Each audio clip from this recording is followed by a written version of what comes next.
Yan, hello guys, update lang tayo dito sa yan, update muna tayo sa Pasig River Esplanade dito sa may Plaza Mexico. Ang ganda, ang sarap ng hangin ngayon, no? Lamig-lamig. So ito, mag-update po muna tayo dito sa part ng Plaza Mexico ngayong gabing ito. Yan, medyo madilim lang po mga tropa kids, pero safe naman tayo dito sa area. Kasi ito, meron na din pala mga nakatambak na halaman dito. Ayan, so panibagong halaman na nandito sa area. So magkakaroon na ulit ng panibagong halaman. Kasi ito po yung mga bricks na gagamitin. Ayan, yung mga bricks na gagamitin naman para sa, ayan, hindi ko alam kung saan ilalagay. Pero ito yung mga halaman na, ayan, ayan yung mga halaman na gagamitin.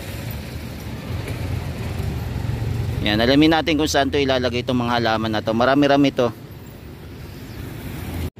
Yan, tapos dito banda nilinis na rin, no? Tinanggal na po yung mga nakaharang dito. So okay na. So kailan kaya to aayusin. So abangan natin kung kailan to aayusin. Tapos meron pa rin po mga red bricks dito nakatambak. Yan. Tapos dito hindi pa rin po naglalatag sila ng bricks. Hindi pa po din po naglalagay. Yan, nabangan natin kung kailan sila maglalagay ng bricks dito.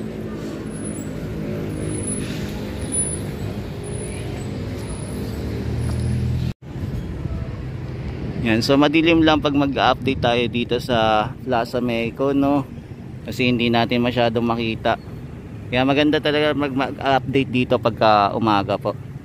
So ayan, sisilipin lang natin saglit itong itsura ng Plaza Mexico po.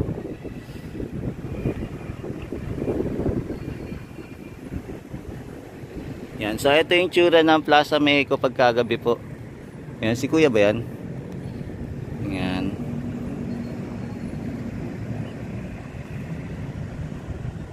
Yan, hindi na tayo papasok kasi madilim din naman tong area, kaya hindi na ako papasok.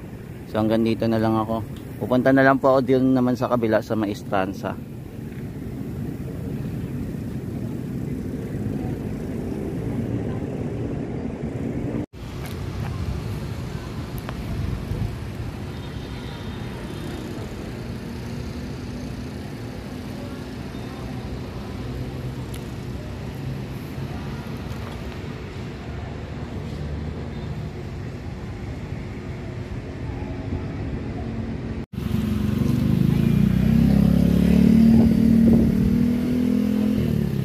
Yan, dito po naglatag na po ng mga damo. So linagyan na nila ng damo dito sa area.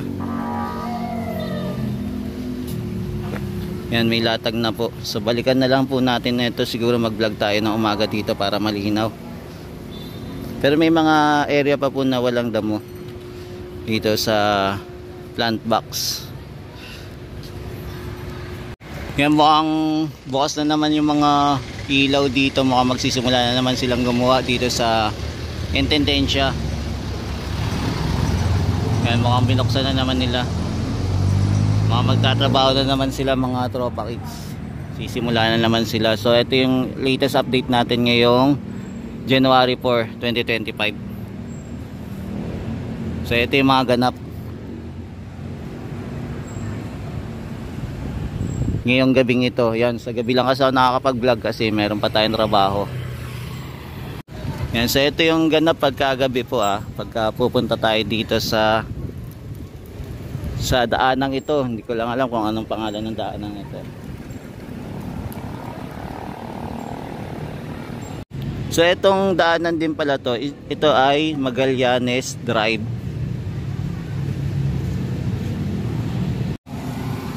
So ito po yung turf stone paver.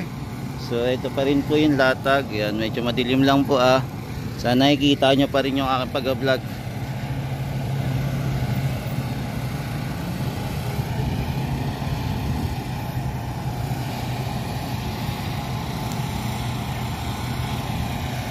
Yan, madilim lang po yung area natin. Yun, may latag na pala dito na steel deck, nilatagan na nila.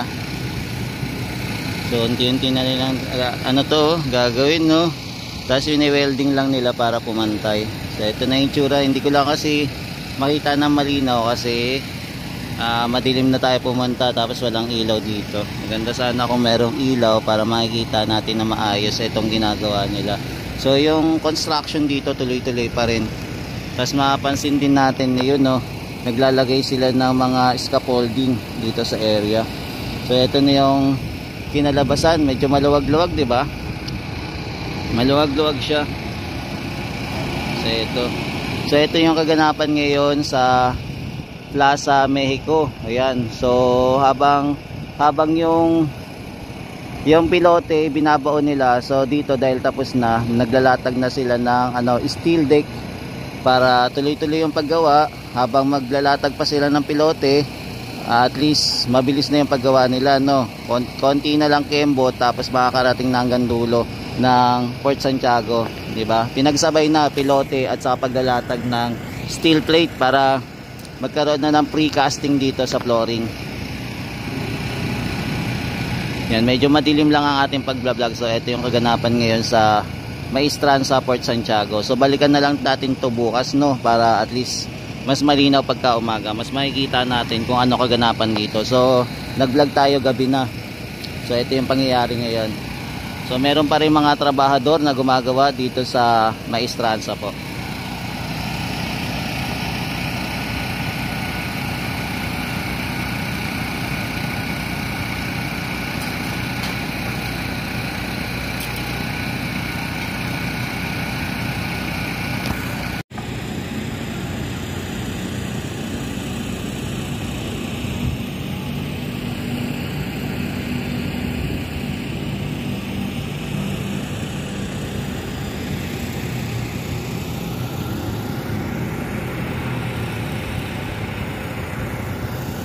Yan, dahil madilim, wala tayong masyadong maaninag at hindi natin masyadong makikita yung ganda ng kulay ng Maestranza at saka Plaza Mexico. Kasi ayan, kung makikita nyo, pinatay kasi yung ilaw na tutulong sana sa atin para makita natin ng maliwanag itong Plaza Mexico at saka Maestranza po. Ayan, nakapatay po kasi yung ilaw eh. So ito yung ganap ngayon sa Plaza Mexico at saka sa Maestranza po. So tuloy-tuloy pa rin yung trabaho dito sa Maestranza. Tapos dito sa Plaza Mexico, ayan, wala pong ganap ngayon. Pero may napansin na tayo mga halaman na ilalatag po. So alamin na lang natin kung kailan po ilalatag yung mga halaman.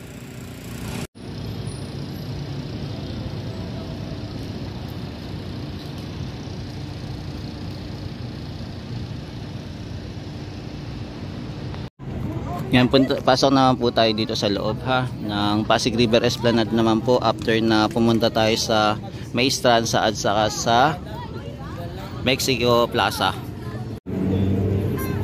Yan, lakad-lakad po tayo dito sa Pasig River Esplanade naman po tayo. Mag-walk tour. Yan, so ito po yung itsura ng Pasig River Esplanade naman po pagka gabi na po. So ang oras na po ay 9:56 na po ng gabi, pero mapapansin pa rin po natin na marami pa rin po namamasyal dito. Yan, so yung mga kababayan natin dinadayo na talaga dito yung Pasig River Esplanade, no. Yan, so dagsa pa rin yung mga kababayan natin dito. Yan, sa mga hindi pa po nakakapasyal dito sa Pasig River Esplanade, pasyal na po. Libreng-libre naman po itong pasyalan na to. Yan, tapos dito naman po yung mga CR natin na pwedeng gamitin, na lalaki at babae po, available po dito.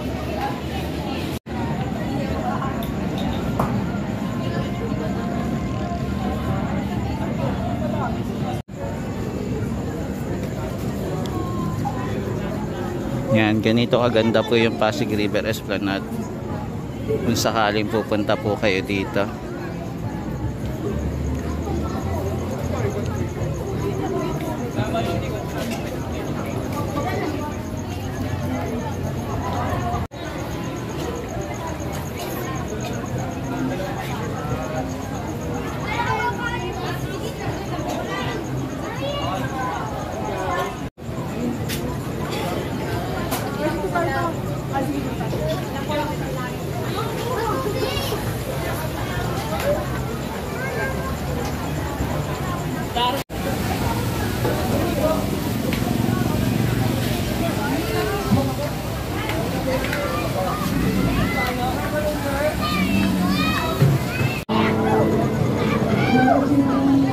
Yan, dami pa rin namamasyal, oh. At marami pa rin kumakain dito.